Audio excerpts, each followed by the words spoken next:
Hello friends, नमस्कार, जय Jagannath. डुनुस world को आपण मानक स्वागत। डुनुस वर्ल्ड रे आपण माने आउ एक नुआ कविता मोटू सुनिबा को पाइबे। चलंतु एबे सुनिबा। कविताटीर ना हेउची टोपाए सिंदूर। गोटे नारी जीवनर कुआरी स्वप्न हेउची टोपाए सिंदूर। विवाहिता नारीर जीवनर प्रथम पृष्ठा हेउची टोपाए सिंदूर।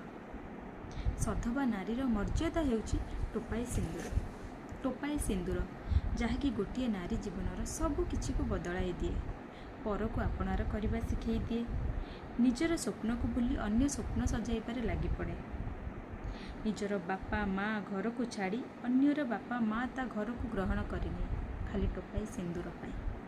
जे घरे से जन्म नहीं थाए से घरे से दिन अतिथि हो जाए खाली टोपाए सिंदूर पाई।